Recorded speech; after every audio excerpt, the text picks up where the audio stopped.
তোমরা boyfriend girlfriend সুন্দর time spend করার জন্য হোটেলে গেলে, হোটেল বুক করে যে যার ভ্যালিড আইডি কার্ড দিয়ে হোটেলে দেখতে চায়, তো দেওয়ার পরে তোমরা হোটেলে স্টে করছো, হঠাৎ করে শুনতে পেলে যে পুলিশ রেড করছে।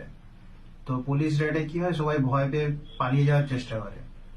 এরকম করার দরকার নেই, কারণ পুলিশের কাছে কোনো অধিকার নেই। কোনো আপনাদের এজ যদি 18+ হয়, পুলিশের কোনো অধিকার নেই যে আপনার এগেনস্টে কোনো লিগ্যাল অ্যাকশন নেওয়া বা আপনাকে অ্যারেস্ট করা।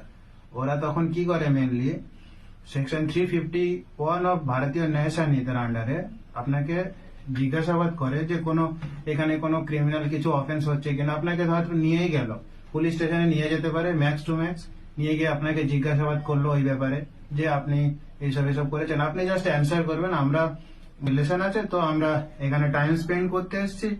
তো সেখানে পুলিশের কোনো পাওয়ার এমনিতেই থাকে না। কিন্তু একটা বিষয় সতর্ক সবসময় থাকবেন, যদি আপনাদের এজ বিলো 18, যে আপনার গার্লফ্রেন্ড হবে তার এজ যদি বিলো 18 হয়, তখন কি হয়, এখানে আপনার রেপ কেস প্লাস পক্সো কেসের আন্ডারে আপনার ক্রাইমটা চলে আসে। এটা হচ্ছে ক্রিমিনাল অফেন্স।